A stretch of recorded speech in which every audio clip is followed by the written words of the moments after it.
할렐루야. 하나님의 큰 은혜가 함께하기를 주님의 이름으로 축원합니다. 여러분, 우리 인간의 뇌세포가요 4억만 개라요. 4억. 굉장히 많죠. 그런데 이 인간의 뇌세포가 이제 활발하게 활동을 하는데 영향을 주는 신경 물질이 하나 있답니다.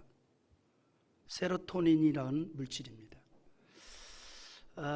이 세로토닌이 우리 뇌에 영향을 미치는데 그저 활발하게 분비가 되어지면 우리가 긍정적인 마음을 갖기도 하고 또 행복을 느끼기도 하고 또 평안을 느끼기도 한답니다. 그래서 이 4억만 개나 되는 이 뇌세포가 긍정적으로 활발하게 활동이 이루어지게 하려면 신경 전달 물질인 이 세로토닌이 분배가 활발하게 이루어져야 된대요. 그러나 이것이 뇌에서 일정한 그 분량으로 이렇게 분비가 이루어지지 아니하면, 즉 결핍이 이루어지면 우리가 어떤 생각이 드냐면 부정적인 생각이 들고 슬픈 생각이 들고 스스로에 대해서도 신뢰감을 잃어버리는, 모든 일에 자신감을 상실하게 된답니다. 우리의 뇌세포가 매우 다양한 종류로 활동을 합니다. 그러나 그 모든 활동에는 말씀드린 세로토닌의 영향력을 받고 있다는 거예요. 세로토닌 분비 수준에 따라서 그 종류도 다양하고 여기저기 분포되어 있지만 세로토닌이 뇌세포에 중요한 역할을 하고 있다 이 말이에요.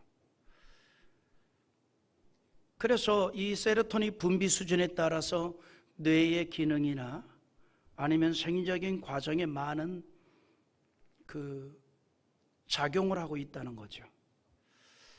근데 참 그 재미있는 또 연구가 있습니다. 그게 뭐냐면 이 세로토닌이 뇌에서 분비되게 하는 일에 있어서 남녀의 차이가 있대요. 남녀의 차이. 그러니까 남자든 여자든 우리 뇌에서 이 세로토닌의 분비가 똑같이 이루어지는데 거의 뭐 비슷한 그러한 그 호르몬이 분비되는데 그 작용은 좀 다르다는 거예요. 뇌의 기능이 왕성한 남자는 여자보다 52% 정도 빠르게 이 세로토닌 분비가 이루어진다는 거예요. 빠르게. 그러면 어떤 일이 이루어지느냐? 이 세로토닌 분비가 빠르게 남자들에게 이루어지고 여자들은 좀 늦게 이루어지니까 남자가 여자들보다 스트레스를 훨씬 적게 받는다는 거예요. 그러니까 똑같은 일을 만나도 여자는 스트레스를 많이 받는데 남자는 안 받는데 이게 뭐냐면 세로토닌 분비 효과 때문이라는 겁니다. 그래서 이 세로토닌 분비가 남자는 막 왕성하게 이렇게 이루어지는데 여자는 좀 느리게 이루어지다 보니까 여성들이 남자보다 스트레스를 4배나 더 많이 받는데요. 4배나. 그러니까 남자들이 훨씬 스트레스를 덜 받는 겁니다. 속 터지는 건 여자들이 속 터지는 거죠. 남자들이 스트레스를 안 받는다는 거예요. 그래서 이게 제 생각인데 하나님께서 이렇게 남자들이 여자들보다 스트레스를 적게 받고 여자들은 많이 받게 하니까 공평하신 하나님이 여자들이 스트레스를 극복하도록 하기 위해서 남자보다 여자들이 더 은혜를 더 많이 받을 수 있도록 해준 것 같아요. 교회에서도 보면 은혜를 받고 열심히 신앙생활하는 성도들의 비율이 남자보다는 여자가 더 많잖아요. 이것도 은혜 같습니다. 어쨌건 우리 이 학자들이 생리학적으로 연구한 거를 놓고 보면 세로토닌 분배 효과 때문에 여자들이 남자들에 비해서 스트레스를 4배나 더 받는다는데, 그건 학자들이 얘기고 우리 크리스찬들은 아니라는 거죠.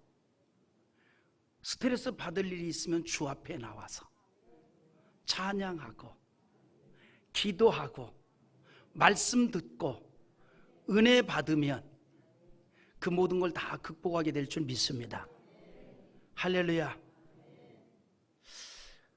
근데 사람은요, 말씀드린 대로 이 세로토닌 분배에 따라서 뇌세포가 활동이 이루어지듯이 또 자기가 처한 환경적 문화에 영향을 받고 산다는 거죠.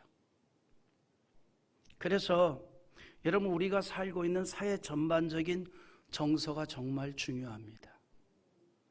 사회 문화에 따라서 사람들의 의식이나 생각이 너무나도 달라지기 때문이에요. 뭐냐면 지금 우리 사회가 그렇잖아요. 지금까지 전통적으로 여겨왔던 선한 행동의 기준들이 무너지고 또 전통적으로 여겨왔던 가치 기준도 완전히 바뀌어졌잖아요. 뭐 웃지 않은 얘기인데 우리 전래 동화도 많이 바뀌어요. 개념이. 예전에는 본받을 사람, 착한 사람, 흥부. 근데 지금 바뀌었대요. 본받을 사람, 놀부. 그 왜 그러냐 그랬더니 흥부는 대책 없는 사람이래요. 능력도 없이 자식만 많이 낳고 볼따기에 붙은 밥풀떼기나 떼어먹고, 근데 놀부는 그래도 가족을 지킨다는 거죠. 우스운 얘기입니다만 가치 개념이 점점 갈수록 바뀌는 거예요. 사람들의 의식이 바뀌는 거예요. 선의 기준도 바뀌고요, 인간됨의 가치 기준도 바뀌는 겁니다. 완전히 바뀌는 거예요. 우리 사회 전반적인 정서가 정말 그래서 중요하다는 거죠. 사회 문화에 따라서 사람들의 의식이나 생각이 달라지고 있습니다. 완전히 달라져요. 말씀드린 대로 선한 행동의 기준으로 여겨졌던 것들이 무너지고 또 참된 가치로 여겼던 것들이 바뀌고 있는 거예요. 좀 웃기는 얘기 같습니다만 아주 오래전에 어떤 분이 이제 아파트 단지가 입주하는 그 상가에 이제 정육점을 오픈을 해서 이제 예배를 드리러 갔어요. 제가 전도사 시절이니까 좀 됐죠. 작년이죠.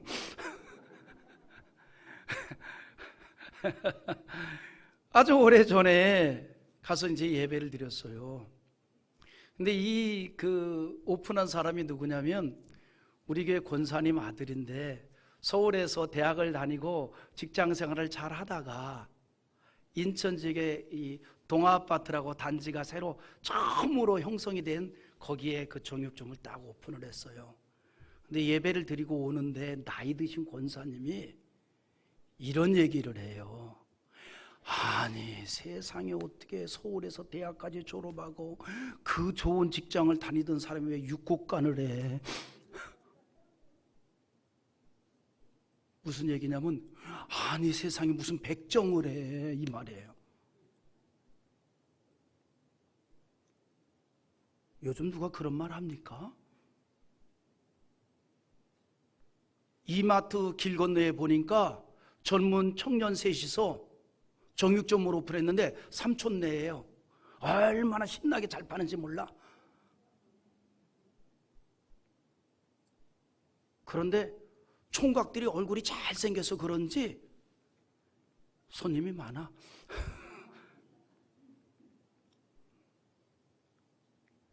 우리가 전통적으로 가져왔던 모든 직업의 개념, 또 가치의 개념, 선의 개념 다 바뀌어져 가고 있어요. 기준점이 다 바뀌어가지고 있어요. 너무 많이 변하고 있어요. 이런 변화는 기독교 신앙에도 적지 않게 영향을 주고 있습니다. 여러분, 21세기 한국의 기독교 신앙도요, 변화되고 있습니다. 어떻게 변화되고 있습니까? 군중 속의 개인이 되어가고 있는 거예요. 군중 속의 개인이. 근데 이것은 이미 50년 전에 교회 학자들이 한 말입니다. 사람들이 개인주의화 되어 가면 교회의 신앙 형태도 바뀌게 될 것이다. 군중 속의 개인이 되기를 원하여서 빅사이즈 교회가 굉장히 많아질 거다. 여러분, 50년 전에 한국 교회는요 200명만 모여도 굉장히 큰 교회였습니다. 그때는 이 말이 무슨 말인지 전혀 이해를 못했어요. 전혀. 그러나 지금은 이해가 되죠. 오늘 많은 크리스찬들이 군중 속에 스며들어서 혼자만의 신앙생활을 하려는 성도들이 점점 많아지고 있다는 겁니다. 따라서 성도가 적은 교회보다는 바로 옆에 앉아서 예배를 드리는 사람이 누구인지 전혀 모르는 수많은 성도들 속에서 개인적 신앙생활을 원하는 자가 너무나 많다는 겁니다. 여러분, 성도가 적은 교회를 다니면 아무래도 함께 지내다 보니까 상대방에 대한 모든 걸 다 알잖아요. 사계절 옷 종류도 다 알아. 그래서 새 옷을 사 입고 가면 기가 막히게 알아요. 새로 사 입었네. 대략 어디서 산 것까지도 알아요. 이 교회 성도들이 작다 보면 그 모든 걸 다 안단 말이죠. 다 알아요. 그러나 성도가 많은 교회를 다니다 보면 바로 옆에 앉아서 예배를 드리고 있는 그 사람이 누구인지 전혀 모르는 겁니다. 그래서 혼자만의 신앙을 추구하는 성도들이 본인이 노출이 안 되는 대형교회를 선호하는 일들이 많아서 오늘날 대형교회 출석하는 성도 가운데 10%에서 15%가 등록을 안 하고 다니는 거예요. 등록을 안 하고 10년, 15년씩 다니는 거예요. 옆에 앉아있는 사람이 누구인지도 모르는 겁니다. 여러분, 이런 현상은요 사도행전에서 보여준 초대교회 신앙 정신하고는 전혀 배치되는 겁니다. 우리가 그런 말 많이 하잖아요. 초대교회 신앙 정신으로 돌아가자.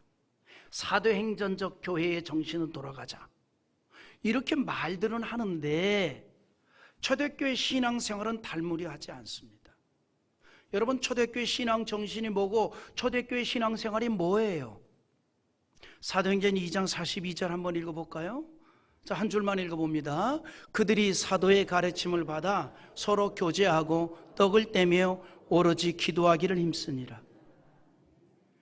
여러분, 좀 극하게 표현하면 초대교회 성도들은요 말씀에 미친 사람들이에요. 기도에 미친 사람들입니다. 그러면서도 성도와 성도끼리의 교제가 이루어진 신앙생활을 했다는 거예요. 여러분, 사도행전 2장이 초대 예루살렘 교회 성도들의 신앙생활, 신앙 정신을 우리에게 보여주고 있거든요. 그걸 말해주고 있거든요. 근데 그들에 대해서 뭐라 그래요? 그들이 사도의 가르침을 받았대요. 여기 가르침을 받는다는 말이 무슨 학교에서 학생이 뭘 배우는 그런 의미가 아니에요. 명령문으로 받았다는 겁니다. 군인이 명령문을 받는 이유는 들으려고 받는 게 아니라 그걸 받아서 행동에 옮기려고 받는 거예요. 초대교회 성도들이 사도의 설교를 그렇게 사모하면서 받았다는 겁니다. 그런가 하면 오로지 기도하기를 힘썼다는 거예요. 그냥 기도한 게 아니에요. 정말 기도하기를 매우 힘썼다는 거예요. 그러면서도 교제가 있었어요. 여기서 말하는 교제가 코이노니아입니다. 이 코이노니아는 뭐냐면 한 아버지의 형제가 된 자들의 교제를 말하는 거예요. 지금으로 말하면 사이 나쁜 형제들 말고 아주 의좋은 형제들을 말하는 거예요. 여러분 보면은 그 아주 의좋은 형제들이 있잖아요. 없나? 그 의좋은 형제들을 보면은 형제들 가운데 누가 어려움을 당하면 모두가 나서서 함께 그 어려움을 나누기도 하고 서로 그렇게 극복을 하고 또 축하할 일이 있으면 너무너무 기뻐가지고 서로 같이 기뻐해주고 그런 의좋은 형제들이 있잖아요. 이 초대교회 교제가 바로 그런 의미의 교제라는 거죠. 서로 나눔이 있습니다. 성도의 교제가 있다 이 말이에요. 그러면 초대교회 성도들의 모임이 적었느냐? 아니죠. 초대교회가 요즘으로 말하면 대형교회입니다. 아주 빅사이즈 교회라 이 말입니다. 적게 모이는 교회가 아니었어요. 큰 군중들이었어요. 대형교회, 초대형 교회입니다. 볼까요? 베드로의 설교를 듣고 세례를 받은 사람이 3,000명이나 돼요. 3,000명. 우리 사도행전 2장 41절 한번 읽어봅니다. 그 말을 받은 사람들은 세례를 받음에 이날의 신도의 수가 3,000이나 더 하더라. 기존에 성도들이 있었어요. 그런데 거기에 세례교인이 3,000명이 더 붙었다 이 말이에요. 얼마나 큰 대형교회입니까? 초대교회가 이렇게 많은 성도들이 모였지만 군중 속의 개인이 아니었다는 겁니다. 사도들의 가르침을 받고 성도와 성도가 나눔이 있었다는 거예요. 그러나 이 시대의 교회의 정신세계도 점점 변화되고 있습니다. 철저히 개인적이 되어가고 있어요. 나와 하나님과의 관계만 이루어지면 된다라고 생각합니다. 그러나 이것은 성경적 교회관은 아닙니다. 나와 하나님과의 관계가 이루어짐과 같이 그리스도 예수 안에서 서로의 관계가 아름답게 이루어져야 돼요. 그게 십자가 신앙입니다.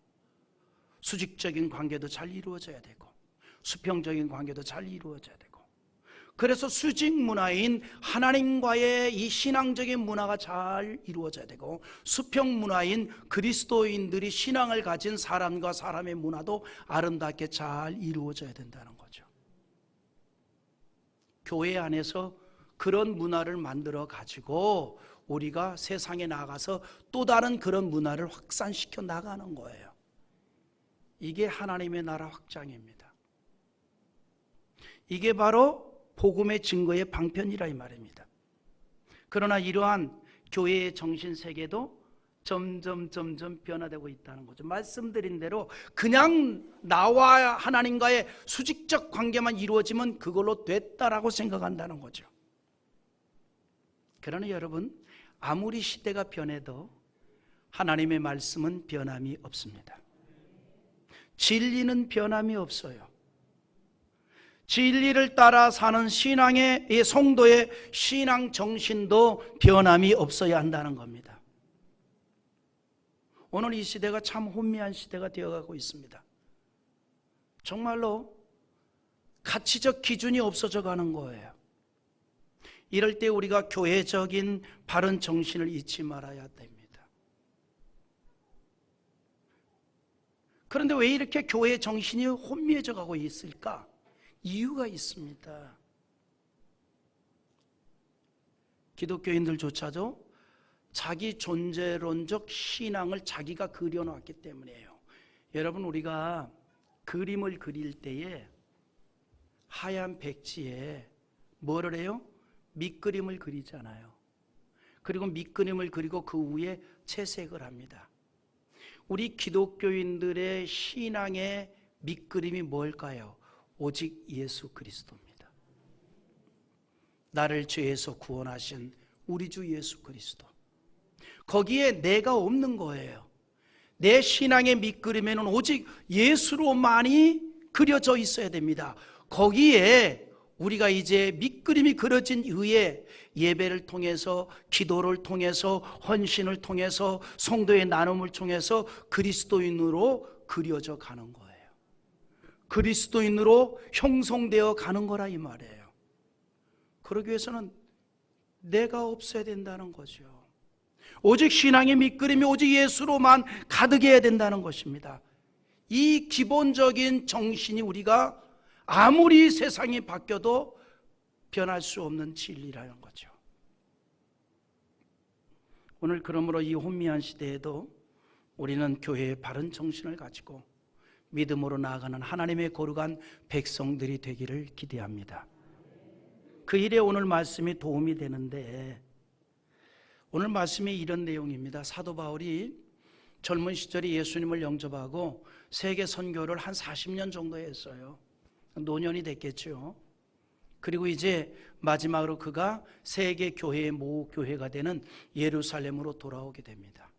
그래서 오랜 세월 전도 여행을 마치고 예루살렘에 도착하면서부터 오늘 본문의 말씀이 시작이 되고 있습니다. 바울이 예루살렘에 오게 되자 신앙의 형제들이 와서 기쁨으로 맞아줍니다. 17절 보니까 그 내용이에요. 예루살렘에 이르니 형제들이 우리를 기꺼이 영접하거늘 그랬습니다. 바울을 맞이했던 예루살렘의 성도들에 대해서 뭐라고 표현했는가 하니 형제들 이렇게 말했습니다. 사도행전을 보면 예수 믿는 성도들에 대해서 몇 가지로 이렇게 달리 이야기를 합니다. 주로 그리스도인 또는 제자, 또 다른 말로 형제라고 부르기도 합니다. 안디옥에서 처음 예수 믿는 사람들을 그리스도인이라고 했습니다. 이 말의 의미가 있어요. 안디옥에서 그리스도인이라는 말의 의미는 뭐냐면 그리스도를 따르는 자들 또는 그리스도에 속한 자라는 의미입니다. 그래서 우리가 스스로 나는 크리스찬입니다 라고 한다는 말은 무슨 말인가 하니 나는 예수를 적극적으로 따르는 사람입니다 이 말이에요. 나는 예수님에게 속한 사람입니다 이 말입니다. 나는 예수에게 물든 사람입니다 이 말이에요. 우리가 누굽니까? 예수에게 물든 자 아니에요?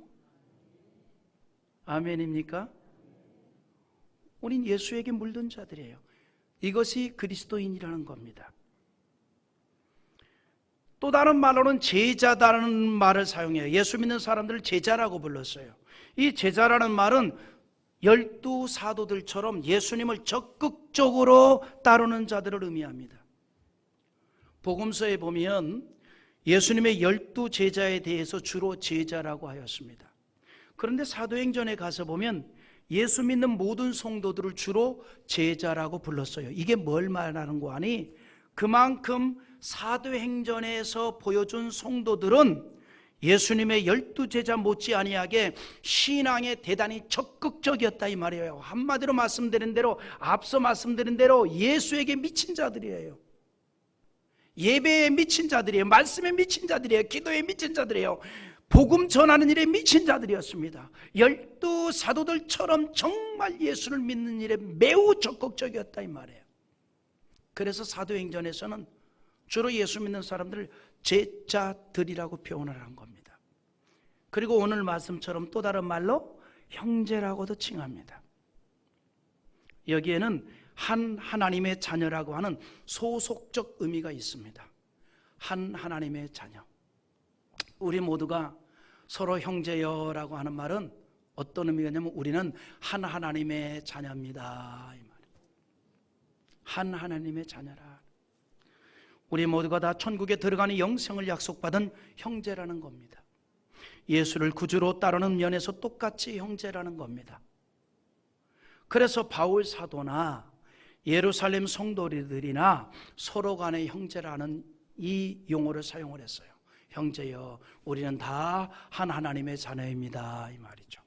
그래서 20절에 이렇게 말하죠. 한번 또 읽어볼까요? 아까 읽었지만 그들이 듣고 하나님께 영광을 돌리고 바울더러 이르되 형제여, 그대도 보는 바에 유대인 중에 믿는 자 수만 명이 있으니 다 율법의 열성을 가진 자라. 어이구, 여기 보니까 뭐라고 얘기하는 거니? 유대인 중에 예수를 믿는 자가 어떻게 있다? 수만 명. 수만 명. 그러니까 여러분, 초대교회가 작은 교회가 아니에요. 굉장히 큰 교회입니다. 그런데 그들이 모두가 다 뭐라 그랬어요? 유대인 중에 믿는 자 수만 명이 있으니 그 다음 말이 굉장히 중요해요. 다 율법의 열성을 가진 자라. 즉 신앙에 있어서 열성적이라 이 말이에요. 모두가 다 열성이 있었다 이 말입니다. 모두가 다 형제의식을 가지고 있었고 모두가 다 교회의 생활에 열성을 가지고 있었다 이 말이에요. 이게 초대교회의 모습입니다. 이게 초대교회의 정신이라 이 말이에요.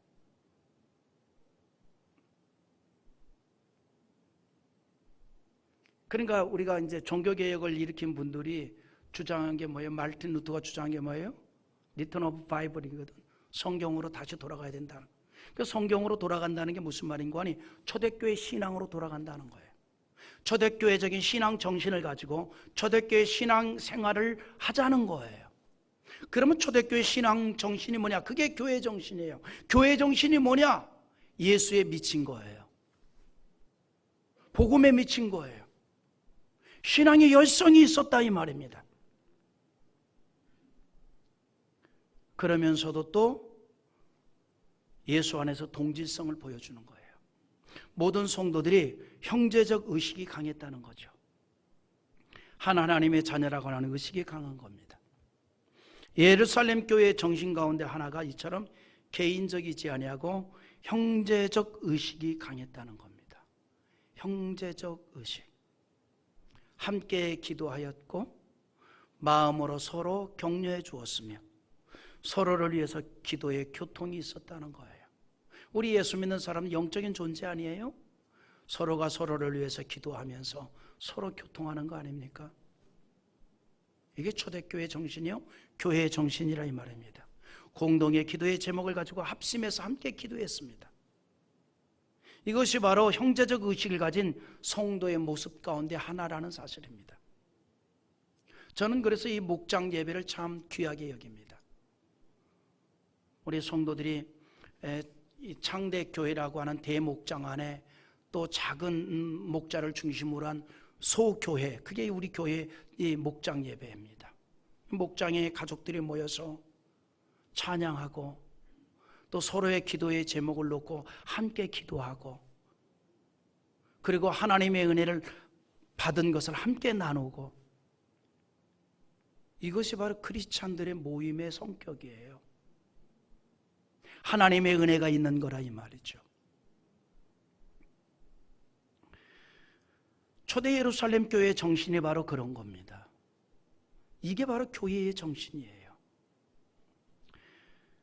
이제 바울 사도가 예루살렘에 도착해서 많은 성도들의 환영하는 영접을 받고 바로 그 다음날 그가 한 일이 뭐냐면 야고보 사도를 만나러 갔어요. 18절 한번 또 읽어봅니다. 그 이튿날 바울이 우리와 함께 야고보에게로 들어가니 장로들도 다 있더라. 여러분, 바울이 왜 야고보 사도를 만나러 갔을까요? 이유가 있습니다. 야고보 사도는 베드로 사도가 순교를 한 이후에 예루살렘 교회를 30년 동안 이끌었던 목회자였기 때문입니다. 무슨 말이냐면 여러분, 예루살렘 교회 일대 목회자가 베드로거든요. 그리고 베드로가 일찍 순교를 했어요. 그래서 그 다음에 예루살렘 교회를 책임지고 이끌었던 이 목회자가 바로 야고보 사도입니다. 야고보도 한 30년 이끌다가 순교를 당했다고 문헌에 의하면 나와 있습니다. 그러므로 바울이 예루살렘에 도착하자마자 누구를 만났는가 하니 야고보 사도를 만났어요. 그리고 그에게 선교 사역에 대한 선교 보고를 합니다. 선교 보고.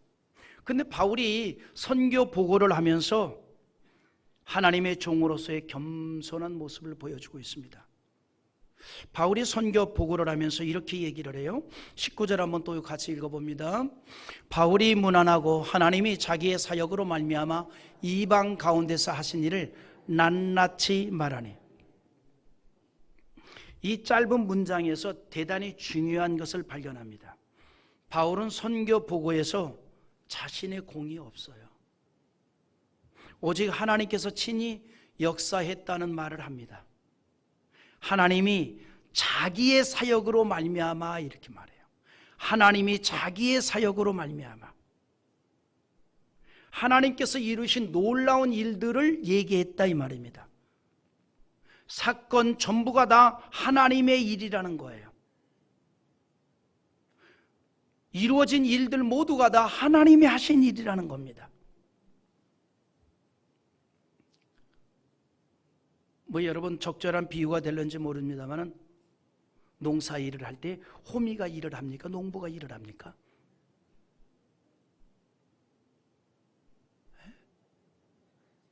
호미가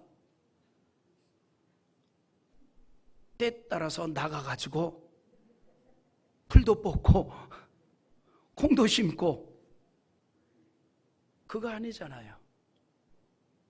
농부가 그 호미를 붙잡고 일을 합니다.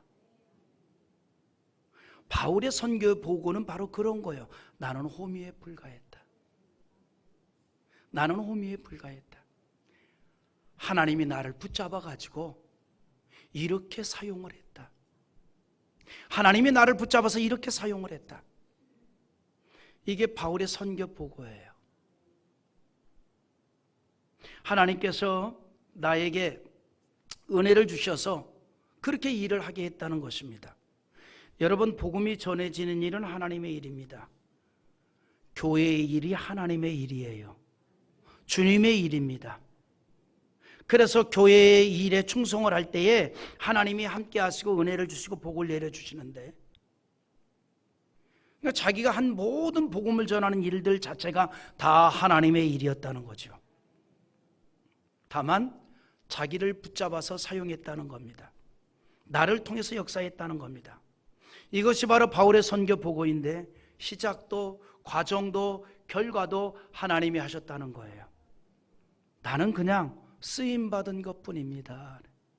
나는 그냥 쓰임받았습니다. 이 말. 여러분, 농부가 수고를 하지요. 저절로 농사일 되는 거 아니잖아요. 씨도 뿌리고 땀을 흘리고 또 가꾸는 것입니다. 그러나 중요한 게 있습니다. 아무리 내가 열심히 수고를 해서 가꾸고 씨를 뿌려서 잘 거둬들일 수 있도록 해도 결정적으로 마지막 순간에 하나님께서 적당히 비도 내려주시고 적당한 태양빛을 비춰줄 때에 모든 것을 풍족하게 해주셔서 곡식을 거두게 되는 거 아닙니까? 내가 하는 수고를 통해서 하나님 역사할 때 좋은 결과가 이루어질 수 있다는 거예요. 그래서 이게 참 묘한 거예요. 하나님의 일에는 헌신자들을 필요로 합니다. 나의 봉사와 수고가 필요합니다. 내 눈물과 헌신이 필요합니다. 하나님께서 이걸 물론 원하고 계십니다. 내 지혜가 필요하고 내 노력이 필요하고 내 희생이 필요합니다. 이것을 통해서 하나님께서 역사합니다. 그러나 그 위에 계신 하나님의 능력이 결정을 내리고 있다는 거예요. 그래서 우리가 최선을 다해서 희생을 해요. 봉사를 해요. 헌신을 해요. 그러면서도 우리는 하나님의 역사하심을 위해서 기도를 멈춰서는 안 된다는 거예요. 하나님의 역사하심을 우리가 간구해야 된다는 사실입니다. 여러분, 우리가 오병이어의 기적을 알잖아요. 예수님께서 보리떡 5개와 물고기 2마리로 5,000명을 먹였습니다. 어마어마한 기적이죠. 5,000배의 축복이죠. 그러나 어린아이가 예수님께 즐거이 바치는 보리떡 5개와 물고기 2마리, 이것을 통해서 역사했다는 것을 우리는 잊어서는 안 됩니다. 주님의 축복으로 5,000명이 먹는 기적이 일어났지만 그 시작은 한 아이의 정성을 다해서 바친 자기 도시락 한 개였어요. 여러분, 하나님은 전능하신 하나님이신 줄 믿습니다. 세상을 창조할 때 무에서 창조했습니다. 아무것도 없는 상태에서 창조를 하셨습니다. 때문에 하나님께서 원하시면 능히 지금도 모든 일을 하실 수 있습니다. 그러나 우리와 함께 하기를 원한다는 거죠. 우리를 통해서 하기를 원한다는 겁니다. 나를 통해서 하기를 원한다는 겁니다. 오늘 이 시대에 하나님은 지금도 여러분들을 통해서 하나님의 일이 이루어지기를 원하고 있다는 거예요. 그래서 여러분, 우리가 하나님의 일에 관심을 갖기를 원합니다. 여러분, 제가 예전에 그런 얘기를 한 적이 있어요. 사랑의 반대가 뭐냐? 사랑의 반대는 무관심이다. 사랑의 반대는 무관심이에요. 사랑이 있으면 관심을 갖게끔 되어 있습니다. 내가 주님을 사랑하니 주님의 일에 관심이 있는 거예요. 내가 주님을 사랑하니 주님의 몸된 교회에 관심이 있는 거예요. 내가 주님 사랑하니까 주님의 교회에 관심이 있는 거예요. 할렐루야. 여러분, 내가 주님을 사랑하니 주님의 몸된 교회에 관심이 있어서 교회가 무슨 일을 하는지, 어떻게 되어지는지, 그리고 내가 이 일에 어떻게 좀 헌신자가 될 것인지, 이런 마음을 갖게 되는 거 아닙니까? 그러나 주님에 대한 사랑이 없기 때문에 무관심한 거예요. 전혀 관심이 없어지는 거예요. 오늘 하나님은 우리에게 이렇게 말합니다. 관심 갖기를 원한다. 하나님은 은혜 받은 우리 모두와 함께 이 땅에서 하나님의 거룩한 일을 이루어가기 원하기 때문이에요. 오늘 그러므로 여러분 모두가 다 하나님의 일에 대해서 관심 갖기를 원합니다. 하나님의 일에 충성하는 것을 하나님 기뻐하기 때문이에요. 여러분으로 그래서 교회는요, 봉사가 그래서 있어야 한다는 거예요. 그래서 교회는 봉사가 있어야 돼요. 그래서 교회는 숭고한 헌신이 있어야 됩니다. 주님을 위한 충성이 있어야 된다 이 말이에요. 오늘 여러분 건강합니까? 그러면 주를 위해서 조금이라도 그 에너지를 좀 써봅시다. 할렐루야. 다른 데 가서 최선을 다해 쓰지 말고 주를 위해서도 조금 쓸 수 있기를 바랍니다. 뭐 이러자는 얘기예요. 뭐 취미활동 하지 말라는 거 아닙니다. 얼마든지 취미활동 할 수 있어요. 등산도 다닐 수도 있고 자전거도 탈 수도 있고 뭐 여러 가지 취미활동 할 수 있죠. 근데 어떤 사람들을 보면은요, 정말 땀을 뻘뻘 흘려가면서 그냥 높은 산, 악산, 힘들어서 올라가기 힘든 그런 산을 그냥 힘을 다 해서 올라가요. 정말 내려올 산 뭐 하려고 올라가는지 모르겠어요. 힘을 다 해서 올라가요. 자전거를 타도 그냥 막 힘을 다 해서 그냥 혼심을 다 해서 그냥 막 한 1초라도 더 빨리 가려고 그냥 바람의 저항을 적게 받으려고 온몸 싹싹 달라붙는 그냥 옷을 입고 그냥 열심히 달려 그냥 일을 막 얼금 막 달려가는 거예요. 그냥 그런 힘 주를 위해서 조금만 써봅시다. 우리 하나님이 자전거만 못해요? 우리 하나님이 남한산성만 못합니까? 주를 위해서 조금은 써보는 거예요. 하나님이 이걸 원한다는 거죠. 아멘입니까? 하나님 전능하신 분이에요. 뭐든지 할 수 있습니다. 무에서 유를 창조한 분이에요. 그러나 하나님께서는 하나님의 백성과 함께 하나님의 일을 하기를 원하고 계십니다. 충성된 자를 그래서 하나님은 그렇게 찾고 또 찾고 계신다는 거예요. 주님을 위한 충성이 있어야 되는 겁니다. 이것이 바로 교회의 정신입니다. 교회의 정신이란 주를 향한 충성이 있는 거예요. 여러분 시편 101편 6절에 뭐라고 하는 줄 알아요? 한번 읽어보십시다. 다 같이.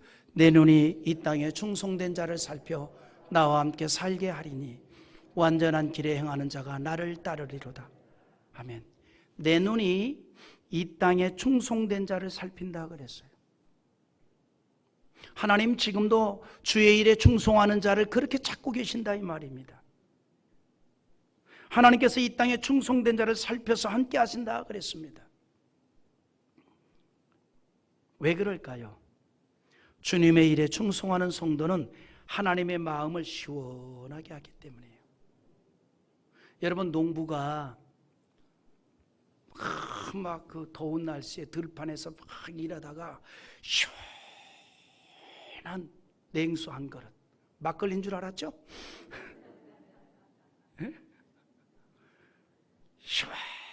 시원한 냉수 한 그릇 마시면 얼마나 그냥 뭐 시원하겠습니까? 하나님께서 충성된 자를 만나면 그런 심정이라는 거예요. 하나님의 마음이 시원케 되어진다는 겁니다. 여러분, 그래서 잠언 25장 13절 한번 읽어봐요. 충성된 사자는 그를 보낸 이에게 마치 추수하는 날에 얼음 냉수 같아서 능히 그 주인의 마음을 시원하게 하시느니라. 아멘. 오늘 여러분, 우리가 주의 마음을 시원하게 해주는 성도 되기를 원합니다. 우리 교회가 그런 교회 되기를 원합니다. 주님 보실 때, 하나님께서 우리 교회를 볼 때 답답한 마음이 아니라, 갑갑스러운 마음이 아니라, 정말 우리 교회를 볼 때에, 정말 성도들을 볼 때에 하나님께서 시원한 마음이 들 수 있기를 기대해 봅니다. 어떻게 하면 우리가 그렇게 될 수 있을까요? 은혜 받으면 됩니다. 우리가 은혜 받으면 그렇게 돼요. 은혜를 받을수록 주님에게 충성자가 됩니다. 귀한 헌신자의 발걸음을 걷게 됩니다. 교회를 교회답게 세워갑니다. 그런데 바울 사도가 선교 보고를 하면서 강조한 것이 있습니다. 뭐냐? 이방인들에 대한 하나님의 역사입니다. 19절에 그래서 하나님이 자기의 사역으로 말미암아 이방 가운데서 하신 일이라 그랬습니다. 이방 가운데서 하신 일이 뭐예요? 이방인들의 구원입니다. 하나님께서는 유대 사람만의 하나님이 아니라 이방 사람의 하나님도 되신다는 겁니다. 그래서 이방 사람을 구원하시는 하나님의 역사가 바울의 사역에서 나타났다는 거죠. 그리고 야고보와 장로들이 이방 사람들이 예수를 믿고 그리스도에게로 돌아왔다는 보고를 듣고 하나님께 영광을 돌린 게 바로 20절의 말씀인데, 다시 한번 읽어보십시다. 그들이 하나님께 영광을 돌리고 바울들의 이르되 형제여, 그대도 보는 바에 유대인 중에 믿는 자 수만 명이 있으니 다 율법의 열성을 가진 자라. 여러분, 우리가 여기에서 볼 수 있듯이 바울의 사상과 정신은요, 오직 구원입니다. 구원을 위한 오직 복음 증거였습니다. 그러므로 고린도전서 9장 19절에서 내가 모든 사람에게 자유로우나 스스로 모든 사람에게 종이 된 것은 더 많은 사람을 얻고자 함이라. 또 고린도전서 9장 22절에서 약한 자들에게 내가 약한 자와 같이 된 것은 약한 자들을 얻고자 하며 내가 여러 사람에게 여러 모습이 된 것은 아무쪼록 몇 사람이라도 구원 얻고자 함이라 그랬어요. 다른 사람이 구원을 받는 일이라면 자기 존재는 없습니다. 약한 자들에게 내가 약한 자와 같이 되었다, 이 말입니다. 복음에 충성하는 자였습니다. 여러분, 바울은요, 하나님에 대한 신앙에는 한치 양보가 없었어요. 하지만 영혼을 구원하는 일이라면, 주님의 교회에 유익이 된다면, 하나님의 영광이 되는 일이라면 자신의 존재를 완전히 버렸습니다. 항상 모든 것에 양보를 했다, 이 말입니다. 이처럼 복음에 충성을 했습니다. 그러니까 마음속에 항상 평안이 있었던 거죠. 그런데 이 바울도 염려하는 일이 있습니다. 바울도 염려하는 일이 있었다는 거예요. 그게 뭐냐? 오직 교회를 위한 염려였습니다. 고린도서 11장 28절 한번 읽어봅니다. 이 외의 일은 고사하고 아직도 날마다 내 속에 눌리는 일이 있으니 곧 모든 교회를 위하여 염려하는 것이라. 하나님의 거룩한 교회를 너무나도 소중히 여겼던 거예요. 예수를 사랑하는 신앙인의 당연한 모습을 보여주었습니다. 우리는 바울의 이 선교 사역을 마무리하는 이 모습을 통해서 교회의 정신이 무언가를 다시 생각해 봅니다. 여러분, 주님의 몸된 교회는 예수의 보혈로 제사함을 받은 성도들이 하나님의 자녀라는 이름으로 모인 공동체입니다. 하나님의 사랑이 담긴 교제가 있는 곳입니다. 개인이 아니라 우리라고 하는 의식이 가득한 곳입니다. 그래서 교회는 하나님의 사역을 위한 사명을 위해서 모였습니다. 그러므로 은혜 받은 성도들이 오직 하나님의 역사하심에 따라서 충성을 하고 있는 거예요. 오직 영혼을 구원하는 일에 최고의 가치를 두고 있습니다. 세상이 아무리 변해도 교회의 가치는 영혼을 구원하는 구원 방주에 있습니다. 다만 이 모든 일은 오직 하나님의 영을 통해서만이 가능합니다. 그래서 교회는 하나님의 영으로 충만해야 하고 하나님의 영에 따라 움직여져야 합니다. 이것이 교회의 신비예요. 교회는 오직 성령으로 충만해야 합니다. 그럴 때 교회다운 교회가 되는 겁니다. 앞서 제가 비유를 사용했습니다. 우리 뇌가 4억만 개의 뇌세포가 있지만 세로토닌이 결핍되면 뇌 활동이 올바르게 이루어지지 못하고 부정적으로 만들어질 수 있다 그랬습니다. 마찬가지입니다. 성도들은요, 하나님의 영으로 충만해야 합니다. 하나님의 영이 결핍되면 온전한 신앙생활을 할 수가 없습니다. 우리가 하나님의 영으로 충만해야 활발한 신앙생활이 이루어질 수가 있는 겁니다. 무더운 여름이 시작되었습니다. 우리의 일상이 더위에 지칠 수 있습니다. 그러나 우리는 이 여름에 오히려 영적으로 더욱 강건하게 되는 계기가 되기를 바랍니다. 독수리가 날개를 치고 창공을 향해서 올라가듯이 영적인 생기가 넘치는 신앙생활이 되기를 바랍니다. 어찌하면 그렇게 될까요? 결론입니다. 오직 하나님만을 앙망하면 됩니다. 하나님만을 앙망하면. 오늘 이 무더위에 우리가 더욱 하나님만을 앙망합시다. 하나님의 은혜를 사모합시다. 이사야 40장 31절을 우리 한번 다같이 읽고 마칩니다. 오직 여호와를 앙망하는 자는 새 힘을 얻으리니 독수리가 날개치며 올라간 같을 것이요 다름직 막질하여도 곤비하지 아니하겠고 걸어가도 피곤하지 아니하리로다. 할렐루야. 오늘 여러분도 하나님을 간절히 찾기를 바랍니다. 은혜를 간절히 구하기를 바랍니다. 그래서 성령 충만하여서 교회의 바른 정신으로 무장하고 나를 통해서 하나님의 큰 능력이, 하나님의 큰 기적이 나타날 수 있는 삶이 되기를 주님의 이름으로 축원합니다.